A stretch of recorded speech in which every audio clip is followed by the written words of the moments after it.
Waalaikumsalam warahmatullahi wabarakatuh. Bismillahirrahmanirrahim. Assalamualaikum warahmatullahi wabarakatuh. Innal hamdalillah nahmaduhu wa nasta'inuhu wa nastaghfiruh wa na'udzu billahi min shururi anfusina wa min sayyiati a'malina.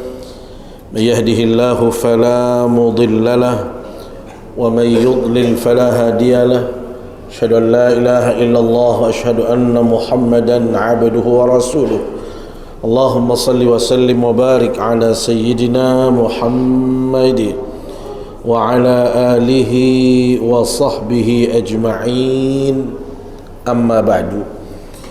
Kaum muslimin, jamaah pengajian yang dimuliakan Allah Subhanahu wa taala, mengawali ta'lim kita pada sore hari yang penuh dengan kemuliaan ini, mari kita sama-sama memanjatkan puji syukur kehadirat Allah Subhanahu wa taala. Karena sampai detik ini kita masih merasakan begitu banyak nikmat, karunia serta anugerah Allah Subhanahu wa taala. Bila mana kita mencoba menguraikan satu persatu berapa nikmat yang sudah kita rasakan sampai saat ini, maka mustahil kita akan mampu menghitung berapa banyak nikmat yang sudah kita dapatkan. Ini menunjukkan bahwasanya nikmat Allah itu sangatlah banyak sekali. Tetapi di sisi yang lain, Allah Subhanahu wa taala tegaskan, innallaha ladzu fadlin 'alan nas walakinna aktsaran nasi la yashkurun. Sesungguhnya karunia Allah itu banyak, anugerah itu terus turun kepada manusia, tetapi kebanyakan manusia itu tidak pandai mensyukurinya. Maka mudah-mudahan kehadiran kita walaupun sejenak untuk kita mengikuti kajian ilmu di sore hari ini adalah merupakan cara kita untuk mensyukuri segala nikmat dan karunia Allah Subhanahu wa taala. Karena bila mana kita pandai mensyukurinya, maka sebagaimana yang sering kita ingatkan di majlis ini, siapapun yang bersyukur maka Allah akan meridainya. Siapapun yang bersyukur maka dialah yang akan mendapatkan nilai pahalanya, dan siapapun yang bersyukur maka dialah yang akan mendapatkan tambahan nikmat dari Allah Subhanahu wa taala. Salawat serta salam selalu kita sampaikan ke hadapan baginda Rasulullah sallallahu alaihi wasallam, kepada segenap keluarga, para sahabat, para tabi'in, para tabi'it tabi'in, dan semua pengikut baginda Rasul sallallahu alaihi wasallam, termasuk kita yang hadir di majlis yang mulia ini. Mudah-mudahan kita semua mendapatkan syafaat beliau di hari kiamat kelak. Amin ya rabbal alamin. Hadirin yang dimuliakan Allah Subhanahu wa taala, kajian kita pada sore hari ini akan membedah kaitan dengan keutamaan bulan Rajab. Kita patut bersyukur kepada Allah Subhanahu wa taala bahwasanya awal tahun baru 2025 ini bersamaan dengan datangnya bulan Rajab. Bahkan persis sama tanggal 1 Rajab dengan malam tanggal 1 Januari 2025. Ini menunjukkan bahwasanya karunia Allah itu sangatlah banyak sekali. Bisa bertahan sampai 2025 itu adalah anugerah yang sangat besar bagi kita. Karena tidak semua orang diberikan kemampuan, kenikmatan seperti kita yang bisa menikmati tahun 2025. Yang lebih kita syukuri lagi, hormati Allah, bahwasanya kita memasukinya juga bersamaan dengan bulan Rajab. Kita tahu bahwasanya bulan Rajab dalam kalender Islam itu adalah salah satu di antara bulan yang diberikan keistimewaan oleh Allah Subhanahu wa taala. Di dalam Al-Qur'an surat At-Taubah ayat 36, Allah Subhanahu wa taala tegaskan, Bismillahirrahmanirrahim, Inna iddatash syuhuri 'indallahi 12 syahra fi kitabillahi yawma khalaqas samawati wal ard minha arba'atun hurum. Sesungguhnya jumlah bilangan bulan yang ada di sisi Allah Subhanahu wa taala semenjak Allah menciptakan langit dan bumi ini itu ada 12 bulan. Dari 12 bulan yang ada, di situ ada 4 bulan yang masuk kategori Ashhurul Hurum atau bulan-bulan haram. Disebutkan dengan bulan haram atau disebut dengan istilah bulan haram, kata ulama, karena memang bulan ini adalah bulan yang diberikan keistimewaan oleh Allah Subhanahu wa taala, diberikan kemuliaan. Karena itu kalau kita merunut kepada sejarah, orang Arab jahiliyah dulu selalu melakukan peperangan, tidak mengenal waktu, tidak mengenal situasi, tidak mengenal tempat. Maka kebiasaan buruk seperti ini itu harus dihilangkan. Tetapi oleh Allah Subhanahu wa taala, kata Allah, setiap kali mengadakan perintah atau justru ada larangan di dalam agama kita, selalu yang dihadirkan oleh Allah itu adalah konsep gradual. At-tadarruj kalau dalam perintah agama. Tadarruj itu artinya selalu hadir dengan cara bertahap. Maka hal yang sama dengan kebiasaan berperang di masyarakat jahiliyah yang hampir setiap waktu, setiap saat mereka berperang. Maka oleh Allah Subhanahu wa taala memerintahkan supaya menghindari peperangan di bulan-bulan tertentu. Maka saking hormat mereka kepada bulan ini, saking memuliakan bulan ini, dalam riwayat dijelaskan Bapak Ibu, sampai misalnya ada orang yang datang, orang ini pernah membunuh orang tuanya, tetapi karena ini adalah bulan haram, mereka tetap berbuat baik, sehingga mereka tidak menuntut balas. Ini adalah bentuk penghargaan orang-orang Arab jahiliyah dulu terhadap bulan ini. Karena itu Ibnu Abbas radhiyallahu anhu mengatakan, siapapun yang melakukan kebaikan di bulan-bulan yang disebut dengan Ashhurul Hurum ini, maka nilai pahalanya dilipat gandakan oleh Allah. Hal yang sama bila mana seseorang itu melakukan maksiat, melakukan dosa di bulan ini, maka orang itu akan mendapatkan tambahan dosa lihurmati hadzal syahr, karena kemuliaan bulan ini. Nah, kita masuk kepada Rajab sendiri. Allah, Rajab sendiri dalam bahasa kalimatu Rajab minar rujubah, ai bimakna at-ta'zim. Jadi Rajab sendiri itu artinya adalah kemuliaan atau bulan yang mulia. Karena itu bulan Rajab bagi kita adalah, karena ini adalah bulan yang secara spesifik disebut sebagai bulan haram, secara definisi juga ini adalah bulan mulia, maka kita dianjurkan untuk meningkatkan kebaikan kita. Kita diperintahkan untuk istiqamah melakukan amal saleh sekecil apapun. Ibaratnya Allah, ini adalah momen untuk kita membiasakan diri kita untuk berbuat baik. Makanya kalau dalam istilah Ibnu Rajab Al-Hambali dalam kitab ini, Allah disebutkan bulan Rajab itu diibaratkan musim tanam tiba. Ya, musim tanam tiba. Syahrul Rajabin, kata beliau, waktu syahruz zar'i. Jadi bulan Rajab itu adalah bulan musim tanam tiba. Musim tanam tiba, Allah, itu ditandai dengan turunnya hujan. Biasanya kalau petani terutama sudah lama menanti turunnya hujan, hampir kekeringan terjadi di mana-mana. Begitu turun hujan, itu adalah keberkahan tersendiri. Maka mereka akan sangat senang, bersuka cita, bergembira, bersyukur. Kenapa? Karena dengan hadirnya hujan berarti berpeluang mereka untuk menghadirkan cocok tanam. Maka saat itulah kira-kira Allah, bulan Rajab ini ibaratnya adalah bulan musim tanam tiba. Maka seseorang layaknya seorang petani yang mau bercocok tanam, maka dia harus mempersiapkan lahannya, menggemburkan tanahnya, memperbaiki pengairan, ya, kemudian mempersiapkan bibit, pengolahan dan lain sebagainya. Itu ibaratnya adalah bulan Rajab. Maka bulan Rajab ini Bapak Ibu bulan untuk persiapan. Begitu datang bulan Sya'ban, ya, bulan Sya'ban ini kata Ibnu Rajab adalah apa? Waktun lizzar'i, waktunya kita menanam.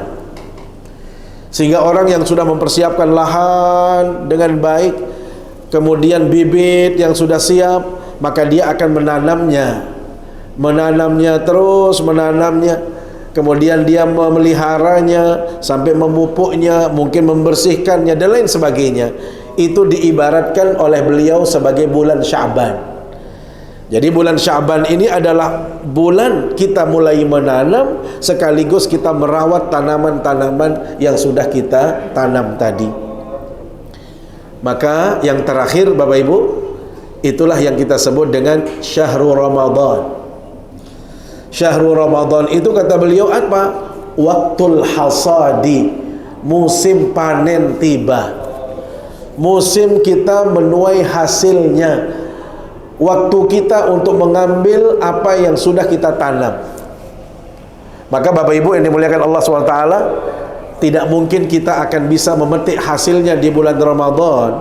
Walaupun bulan Ramadan itu bulan mulia, bulan yang baik, tetapi kalau kita tidak terbiasa melakukan kebaikan dari sejak dini, maka sepertinya kita tidak akan termasuk orang yang beruntung di bulan Ramadan. Maka ibaratnya Rajab ini adalah bulan persiapan, bulan pembiasaan. Karena itu di dalam hadis kita temukan tidak ada perintah khusus yang harus kita lakukan di bulan Rajab, kecuali setiap amal baik boleh, setiap perkara yang dianjurkan boleh dilakukan. Yang tidak boleh itu adalah mengkhususkan sesuatu. Jadi kalau ada orang yang misalnya mohon maaf, saya mau puasa saja di bulan Rajab, boleh, silahkan. Bahkan mungkin dia lebih dari kebiasaan, dia Senin Kemis berpuasa, sekarang ini dia tambah lagi, ya, 3 hari atau 4 hari boleh, tidak ada batasannya, ya. Tetapi tidak ada khususiat. Barang siapa yang berpuasa pertama di bulan Rajab dapat pahala sekian, itu tidak ada, ya, karena tidak ada ketentuan sama sekali dalam hadis yang sahih. Tetapi kalau berbicara keutamaan Rajab sebagai bulan haram, maka jelas dia adalah bulan yang diberikan keutamaan oleh Allah. Maka tadi sudah kita katakan, siapapun yang berbuat baik maka dia dilipat gandakan pahalanya. Sehingga orang yang mau berpuasa silahkan. Orang yang mungkin memperkuat tadi silaturahimnya, ya, karena kita tahu bahwasanya situasi sebelumnya itu kita ini ada pilkada. Ya, sekarang ini dia datang ini para pemilih atau yang bukan pemilih, itu satu. Atau mohon maaf, karena nanti di bulan Ramadan sulit rasanya untuk dia silaturahim, karena tidak mungkin kita akan datang di saat kita sedang berpuasa, sedang baca Quran, maka saat ini dia silaturahim, silahkan. Orang mau umroh juga silahkan, gak ada masalah. Makanya ada yang menyebut bahwasanya bulan Rajab ini adalah bulan umroh, ya, tetapi bukan berarti harus umroh di bulan itu, ya, karena memang dalam pemaknaan yang lain. Ini kan dari satu perspektif. Perspektif yang lain disebutkan, kenapa 4 bulan ini disebut sebagai bulan haram? Coba kita kembali ke sana lagi. Kenapa 4 bulan ini disebut sebagai bulan-bulan haram? Ternyata oleh ulama yang lain mengatakan Zulqaidah itu disebut sebagai bulan haram karena Zulqaidah ini adalah bulan proses pemberangkatan jamaah haji. Jadi orang yang mau berangkat haji itu kan, kalau kita di Indonesia berproses mulai dari Zulqaidah. Maka ini disebut sebagai bulan haram. Artinya apa? Jangan sampai Anda melakukan kezaliman, jangan sampai Anda membuat kerusakan, membuat huru-hara di bulan ini. Apalagi di kawasan-kawasan Arab sana. Orang mau berangkat haji, orang berangkat haji itu harus aman. Jangan sampai terganggu oleh peperangan, terganggu oleh teror dan lain sebagainya. Maka Zulqaidah ini kata ulama termasuk yang diharamkan. Sementara bulan Zulhijjah ada apa? Oh, bulan Zulhijjah itu adalah bulan pelaksanaan haji. Jadi jangan sampai nanti haji yang merupakan rukun Islam ini terganggu prosesnya gara-gara ada masalah-masalah yang dibawa-bawa, baik secara politis misalnya, ya, apalagi kita tahu saat ini kondisi Arab secara umum, Allah, itu tidak baik-baik saja. Baru kemarin misalnya Syria itu bermasalah, itu dekat sekali. Jadi kalau kita di kawasan Arab, ya, Saudi itu berbatasan, ya, dengan daerah-daerah yang saat ini sedang berkonflik. Ya, satu Syria itu walaupun agak jauhan, ya, tetapi itu juga masih wilayah yang bisa saja kita mendengarkan namanya dentuman bom. Irak itu juga bermasalah. Iran di sisi yang lain itu juga bermasalah.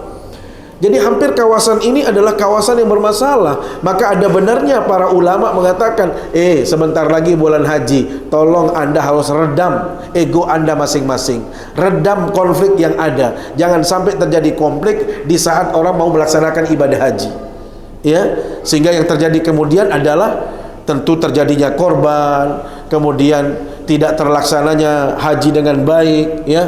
Apalagi kita Indonesia ini kan termasuk yang melewati sekian banyak negara. Ya, kalau kemarin contoh saja yang pesawat Korea, Jepang apa Korea? Korea, ya. Pesawat Korea itu tidak bisa bannya itu nggak bisa keluar dari tempatnya itu, sehingga yang terjadi kemudian adalah gesekan yang sangat keras sekali, dentuman yang keras kemudian mengakibatkan kebakaran. Contoh yang real saja itu kemarin yang Azerbaijan punya, ya, itu kan katanya kena tembakan dari Rusia. Artinya bisa-bisa saja terjadi. Karena itu Zulhijjah ini adalah bulan haram. Maknanya adalah jangan sampai Anda melakukan penumpahan darah di situ, karena ini adalah waktunya melaksanakan ibadah haji. Ya, ini kata ulama yang lain yang mengatakan kenapa 4 bulan ini adalah menjadi bulan yang diharamkan oleh Allah SWT. Kemudian Muharram. Ada apa dengan Muharram? Kenapa dia juga diharamkan oleh Allah? Ternyata Muharram itu adalah waktun, ya, lil audah minal hajj. Waktunya seseorang itu atau jamaah haji itu pulang dari pelaksanaan ibadah haji. Ya, jadi persis jamaah Indonesia itu juga pulangnya Masya Allah gelombang kedua itu. Jadi kalau gelombang kedua itu sampai Muharram itu masih, ya.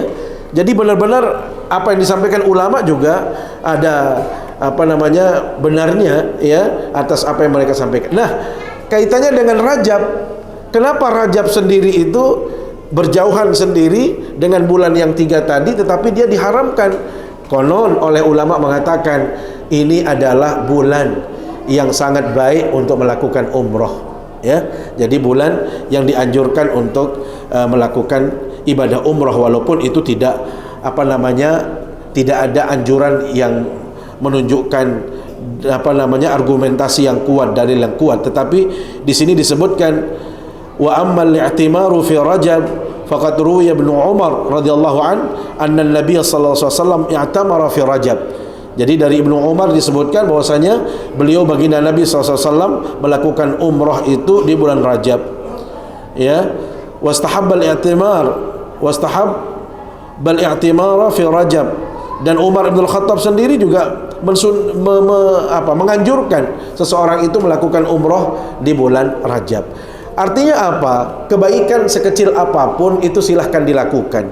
Yang mau puasa nggak ada masalah, ya. Yang mau melakukan silaturahim silahkan. Yang mau umroh kalau ada kesempatan umroh silahkan. Artinya tidak ada batasan kebaikan, karena prinsipnya dalam agama ini, dalam hadis kaitannya dengan keutamaan bulan Rajab itu adalah tidak ada ibadah tertentu. Maka kalau misalnya Bapak Ibu mendapatkan SMS, ya, silahkan sampaikan kalau ini mau mendapatkan ini, dapat pahala sekian, puasa sekian hari, itu tidak ada dasarnya kalau secara argumentasi yang kuat. Jamaah yang dimuliakan Allah Subhanahu wa taala, kemudian seperti yang sering kita dengarkan bahwasanya di bulan ini ada anjuran untuk kita berdoa, ya.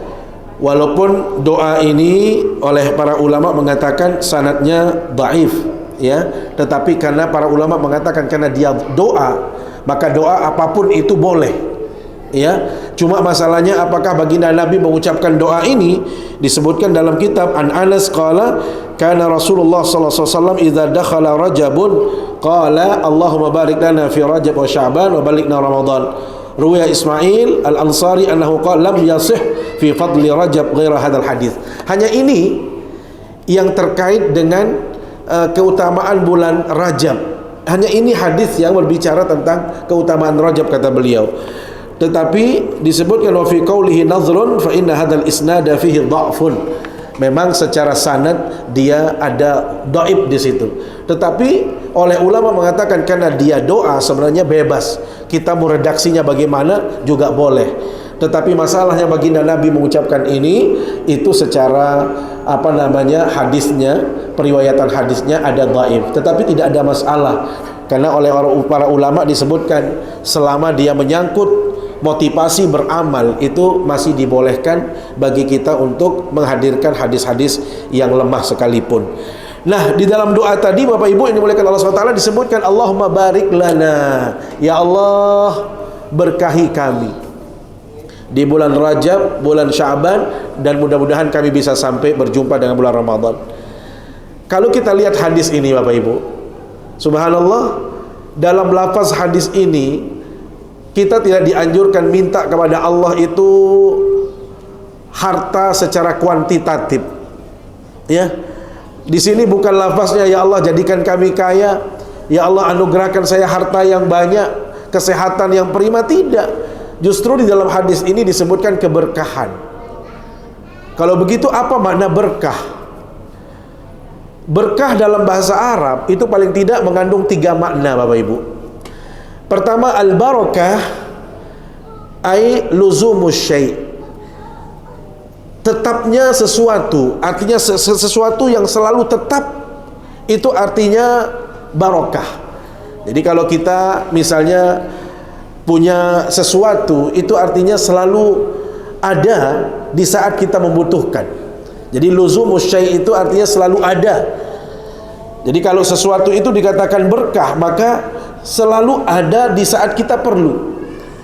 Ya, taruhlah misalnya kita punya harta yang berkah, berarti harta ini selalu memberikan kecukupan bagi kita. Kapan kita perlu, masya Allah pasti bisa kita gunakan. Itu namanya harta yang berkah.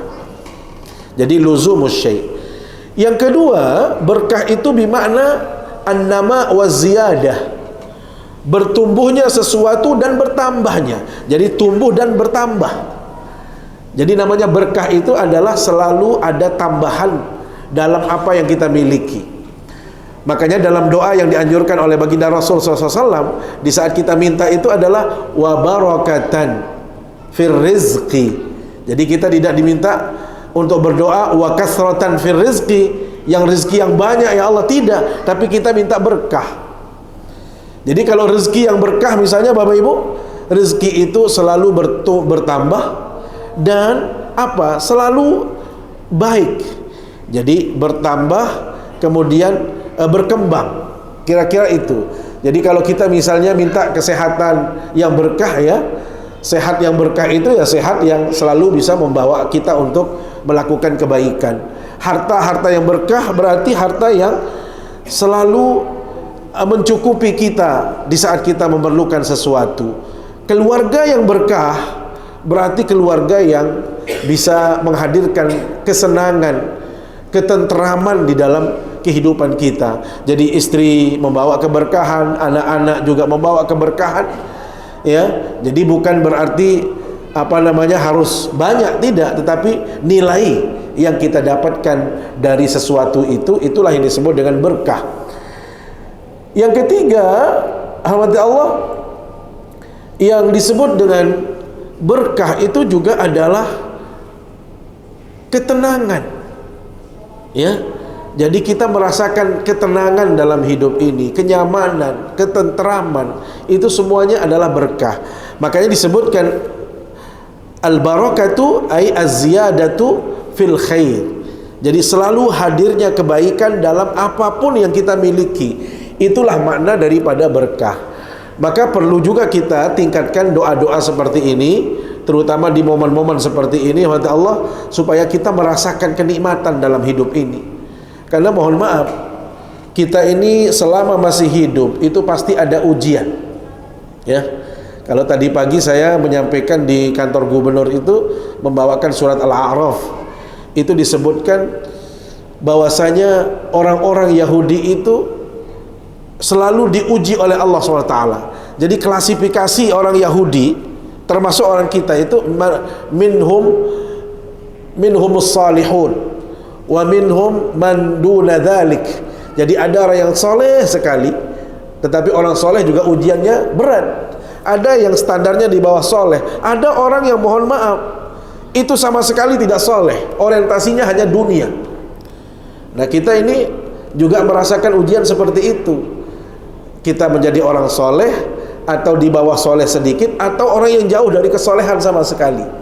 Nah kalau kita menjadi orang yang jauh dari kesolehan, maka tentu yang kita minta di hadapan Allah SWT adalah bagaimana kita mendapatkan keberkahan dalam kehidupan ini, sehingga dengan berkah yang kita dapatkan, 3 makna berkah tadi akan selalu hadir dalam kehidupan kita di dunia ini. Karenanya Allah, dari penjelasan-penjelasan tadi, bulan Rajab ini adalah bulan yang diberikan keutamaan oleh Allah Subhanahu wa taala. Maka jangan sampai kita hilang dari kebaikan itu. Jangan sampai kita tidak termasuk orang yang mendapatkan. Saya seringkali menyampaikan hadis Rasul SAW. Kalau istilah hadis Nabi itu disebutkan, jadilah kita orang cerdas. Orang cerdas itu bukan mereka yang bergelar profesor atau doktor atau mungkin jajaran titelnya itu berjajaran, tidak. Rasul mengatakan al-kayyis. Kayyis itu adalah cerdas.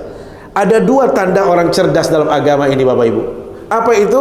Al-kayyis mandana nafsahu wa amila lima ba'dal maut. Orang yang cerdas itu adalah orang yang selalu menimbang-nimbang dirinya, orang yang selalu menghitung-hitung dirinya apa yang sudah dia perbuat dalam hidup ini. Bapak Ibu, sekarang ini momen yang luar biasa. Kita memasuki tahun baru 2025, bertepatan dengan bulan Rajab, bulan baik. Apa yang harus kita lakukan? Coba mari kita merenung sesaat. Dulu di bulan Rajab apa yang sudah kita lakukan, atau dari Rajab yang dulu sampai Rajab saat ini, apa kebaikan yang sudah kita hadirkan di hadapan Allah? Berapa kali kita melakukan ibadah-ibadah yang spesifik? Yang saya katakan ibadah-ibadah yang spesifik itu ya sholat. Apakah kita konsisten? Apakah kita on time? Ya, termasuk sedekah kita, zikir kita, dan lain sebagainya. Ini adalah momentum kita untuk melakukan evaluasi diri. Bapak Ibu, saya teringat satu ungkapan ulama, man kana yaumuhu khairan min amsihi fahuwa rabih. Barang siapa yang nilai prestasi hidupnya hari ini lebih baik dari hari yang kemarin, maka itu pertanda orang ini beruntung dalam hidupnya.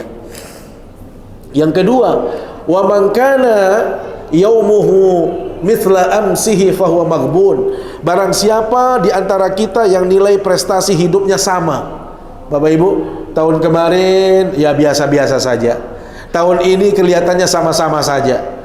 Taruhlah perbandingannya 2023 dengan 2024. Kalau dia sama-sama saja, maka kata ulama, orang ini pada dasarnya sedang tertipu dalam hidupnya. Yang ketiga, wa man kana yaumuhu syarran min amsihi fahuwa mal'un. Barang siapa yang nilai prestasinya hari ini lebih buruk dari tahun-tahun sebelumnya, maka pada dasarnya orang ini terlaknat di dalam hidupnya. Maka Bapak Ibu, ada 3 pilihan. Kita mau menjadi orang yang beruntung, tertipu, atau terlaknat. Itu sangat tergantung bagaimana cara kita menyikapi bulan Rajab ini. Kalau kita mampu menghadirkan kebaikan-kebaikan di bulan Rajab, apalagi kita start yang bagus 2025, ya. Apalagi keluarga Epicentrum ini gak ada alasan untuk tidak start yang baik, karena kemarin itu sudah banyak bonus-bonus kelihatannya ini. Ya, akhir tahun itu sudah bonusnya banyak. Maka start yang baik ini harus diawali dari hari ini, bahwasanya kita memiliki start dryernya yang bagus. Karena sama dengan motor ya, sama dengan mesin yang kita miliki. Kalau startnya tidak baik, run dryernya tidak baik, itu biasanya juga pada saat dia harus speed yang bagus, dia tidak akan bisa menghadirkan sesuatu yang baik. Maka ini adalah momen pilihan kita. Saya harus menjadi orang yang beruntung dalam hidup ini. Yang kedua, Allah, orang yang cerdas itu kata Rasul adalah wa amila lima ba'dal maut. Dia selalu mempersiapkan dirinya untuk menghadapi yang namanya kematian. Bapak Ibu, tidak ada yang tidak meninggal dunia. Justru yang kita paling tahu, yang paling dekat dengan kita itu adalah kematian. Dibanding pensiunnya bapak-bapak. Kalau kita di Epic ini berapa pensiunnya, Pak? Sampai 50 berapa? Ada ya? Ada pensiunnya. Jadi kita tahu pensiun kita tanggal sekian, bulan sekian. Seharusnya mati yang harus didahulukan, ya. Jadi tinggal berapa tahun kerja di sini? Tinggal 20 tahun. Itu pun kalau saya masih hidup, kan begitu. Jadi jangan-jangan lebih cepat daripada itu. Kenapa? Karena yang pasti itu adalah kematian. Yang lain itu belum pasti. Walaupun sudah jelas ada tulisannya, tetapi yang pasti itu adalah kematian. Maka Allah, orang yang cerdas itu adalah orang yang selalu mempersiapkan dirinya untuk menghadapi yang namanya kematian. Cepat atau lambat, Bapak Ibu, kita tidak bisa berleha-leha, kita tidak bisa santai-santai. Kenapa? Karena kematian itu selalu mengintai kita. Kita ini tidak seperti para nabi. Mohon maaf dalam ceritanya, kalau nabi-nabi itu masih adalah tanda-tanda kematian. Kalau kita ini kadang-kadang nggak ada tandanya. Saya punya jamaah hari Ahad, saya tidak tahu saya sudah cerita belum. Hari Ahad pagi saya pengajian. Selesai pengajian biasa makan bareng sama beliau. Makan satu lauk itu berdua. Kami sambil rebut tangannya karena kadoknya di situ. Sambil beliau cerita, karena beliau sering melihat YouTube saya, sampai beliau bilang, Pak Ustadz, coba syuting ke kuburan. Datang ke kuburan, kata beliau.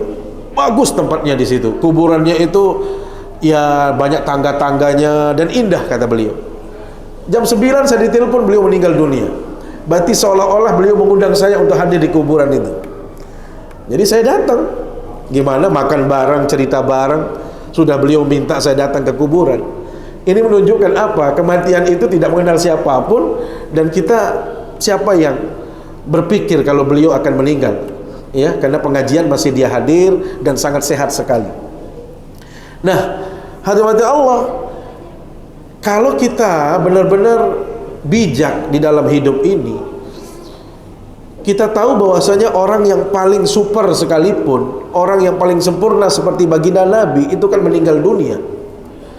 Maka sebenarnya yang layak untuk bertahan dalam kehidupan ini yang tidak boleh meninggal dunia itu adalah baginda Nabi. Tetapi nyatanya beliau juga meninggal dunia. Karena itu dalam Al-Quran disebutkan, wa ma ja'alna li basyarin min qablikal khuld afa in mitta fahumul khalidun. Dan kami tidak menciptakan ada seorang manusia pun yang masih hidup sampai detik ini. Maka kalau engkau saja wahai Nabi Muhammad meninggal dunia, apa selain engkau akan merasa kekal dalam kehidupan ini? Saya pikir tentu jawabannya tidak, ya. Karena itu kita tidak kekal bertahan di sini. Allah, silakan sembari kita mencari nafkah, mencari rezeki, tetapi jangan sampai lupa kita mengingat yang namanya kematian. Karena satu-satunya yang bisa menghilangkan kenikmatan hidup ini hanya satu, ya. Aktsiru dzikra hadzimil ladzat. Sering-sering kita menyebut sesuatu yang bisa menghilangkan semua kenikmatan. Apa itu? Kematian. Ya. Jadi konon di dalam riwayat dijelaskan, tadi saya mau sebutkan, kalau Nabiullah Ibrahim alaihissalam didatangi oleh malakul maut. Assalamualaikum. Ini cerita. Maka malakul maut datang menghadap Ibrahim. Oh iya, ada apa? Kamu datang ke sini jita zairan am qabidan. Dalam ungkapannya disebutkan seperti itu. Kamu Ibrahim mau datang di sini mau nyambut nyawa saya atau hanya jalan-jalan? Apa kata malaikatul maut? ji'tuka qabidan, saya datang ke sini untuk mencabut nyawa. Apa kata Ibrahim? Salah alamat. Sudah, balik dulu kepada Tuhan itu, balik kepada Allah. Nggak mungkin saya mati. Kenapa? Saya ini Khalilullah, saya ini adalah Khalil, kekasih Allah. Masa iya kekasih mencabut kekasihnya? Itu salah alamat. Coba datang, tuh, kembali kepada Allah.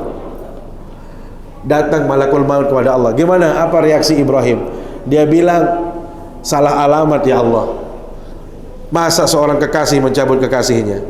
Apa kata Allah SWT? Katakan kepada Ibrahim, adakah seorang kekasih yang tidak merindukan kekasihnya? Sampaikan, adakah seorang kekasih yang tidak merindukan kekasihnya? Begitu disampaikan, maka apa kata Nabi Ibrahim? Sudah, kalau begitu silahkan saya dicabut, saya rindu dengan kekasih saya. Beda dengan Nabi Muhammad. Kalau Nabi Muhammad itu didatangi oleh malakul maut, katanya dalam riwayat, pertanyaan Nabi Muhammad sama, ji'ta ilayya qabidan am zairan, kamu datang ke sini untuk mencabut nyawa saya atau ziarah? Apa jawab Nabi malakul maut? Fa anta mukhayyarun ya Rasulullah, kalau engkau itu disuruh milih, terserah, mau meninggal sekarang boleh, mau tidak juga boleh. Ini bedanya dengan yang lain. Kalau yang lain Nabi itu langsung, kalau beliau Nabi Muhammad bilang anta mukhayyarun ya Rasulullah, setelah disuruh milih sama Allah. Apa jawabnya Nabi Muhammad? Iqbidni ya malak, cabut nyawa saya wahai malaikat. Kenapa? Fa inni mushtaqun ila rabbil alamin, saya sudah rindu sekali mau ketemu Tuhan saya. Ada di antara kita yang sudah rindu? Kalau sudah rindu berarti kan sudah siap. Itu maksudnya. Jadi mau siap nggak siap harus siap, ya kan? Kira-kira begitu Allah. Jadi inilah situasinya. Maka yang paling baik adalah memanfaatkan situasi saat ini. Kita berada di awal tahun, kemudian kita berada di bulan Rajab. Maka mari kita tingkatkan amal saleh kita untuk kita bisa mempersiapkan sebanyak-banyaknya amal saleh kita untuk menghadap Allah Subhanahu wa taala. Ya, satu hal yang tadi belum kita menyinggungnya, bahwasanya oleh para ulama ada yang mengatakan berbeda-beda pandangan kapan realnya terjadi Isra dan Mi'raj. Tetapi dari sekian banyak akwal pandangan para ulama, maka di dalam sejarah juga disebutkan, baik di dalam kitab Ar-Rahiqul Makhtum misalnya, ya, di situ disebutkan bahwasanya tepatnya bulan Rajab, ya, tetapi tidak tanggalnya itu yang mereka berselisih. Apakah awal bulan, pertengahan bulan, atau akhir bulan? Tapi yang pasti peristiwa Isra dan Mi'raj itu terjadi di bulan Rajab, ya. Karena ini berkaitan dengan sejarah, maka sebenarnya kebenaran sesuatu dalam sejarah itu bisa dibantah dengan dalil yang memang kalau ada sejarah yang lain dan itu dengan argumen yang kuat. Jadi pada dasarnya sejarah itu bisa memberikan tambahan ilmu pengetahuan dan kebenarannya tidak bisa dibantah kecuali dengan ada tambahan informasi yang baru. Jadi apa yang antum sampaikan bahwasanya Isra dan Mi'raj itu memang terjadinya di bulan Rajab. Tetapi yang terjadi perselisihan itu adalah apakah tanggal 27 atau tanggal 1 atau tanggal 10 dan sebagainya. Yang pasti itu adalah di bulan Rajab. Yang kedua, sama saya kemarin ditanyakan oleh seorang penanya, bolehkah kita memperingati peringatan Isra Mi'raj di siang hari? Jadi peringatan Isra dan Mi'raj itu bukan merupakan ibadah yang diperintahkan dan dikaitkan dengan waktu tertentu yang harus kita lakukan. Karena itu adalah sejarah, peristiwa sejarah. Bagi kita umat Islam, apapun yang pernah terjadi itu kita harus mengambil ibrah, mengambil pelajaran, mengambil hikmah. Maka sebenarnya mau peringatan apapun itu tidak terikat oleh waktu. Orang mau maulid siang, malam, pagi, sore itu nggak ada masalah, ya. Karena intinya itu adalah sebenarnya ngaji. Ngajinya pun itu bukan masyru', mohon maaf, bukan syariat harus gitu, tidak. Tetapi karena ini adalah momentum, ya. Ya, kalau bahasa orang Jawa itu eman-eman, kira-kira begitu. Artinya apa? Kalau kita mengadakan Isra Mi'raj berpahala apa tidak? Tidak. cuma ngajinya berpahala. Ya, ngajinya yang berpahala. Karena tidak ada perintah untuk melakukan peringatan Isra dan Mi'raj. Karena peringatan Isra dan Mi'raj itu adalah satu peristiwa yang harus kita kenang, yang harus kita kaji supaya kita lebih dekat dengan peristiwa itu saja. Makanya itu mau melakukannya di siang hari, malam hari, walaupun peristiwa Isra Mi'raj itu terjadi malam hari, nggak ada masalah kita kaji dia siang hari. Sama halnya dengan kita kaji saat ini, ya. Tetapi mohon maaf, bukan mengadakan kegiatan itu yang menjadi sumber pahalanya, tetapi dia menjadi media, ya. Makanya tadi kalau pertanyaannya, boleh kita mengadakan Mi'raj siang malam? Boleh, karena dia tidak terikat oleh waktu. Yang terikat oleh waktu itu sholat. Bolehkah sholat subuh di siang hari? Ya nggak boleh. Ya, itu sudah terikat, itu namanya ibadah. Tapi kalau pertanyaannya, boleh kita merayakan misalnya nuzul Quran siang hari? Boleh, nggak ada masalah. Cuma kebetulan karena kita ada taraweh, maka kita bahas sedikit malam hari, ya momennya saja. Tapi kalau ada ngaji, misalnya sore, saya dikasih ngaji di sini sore hari, saya buka bab tentang nuzul Quran, boleh. Ya, karena dia bukan ibadah yang terikat oleh waktu dan tempat, ya. Karena yang terikat dengan waktu dan tempat itu hanya ibadah mahdhah. Selebihnya itu adalah kita yang menginisiasi, kita yang mengatur sesuai dengan kondisi masing-masing jamaah, ya. Kalau jamaahnya sekarang ini di epicentrum semua, ya kita adakan di sini. Tapi kalau ngadain di komplek nggak ada, karena sudah di sini semua, kira-kira begitu, ya. Saya pikir demikian Allah yang dapat kami sampaikan. Mudah-mudahan bisa memberikan tambahan informasi dan ilmu pengetahuan. Mohon maaf bila ada hal yang kurang berkenan. Aqulu qauli hadza wa astaghfirullah. Wassalamualaikum warahmatullahi wabarakatuh.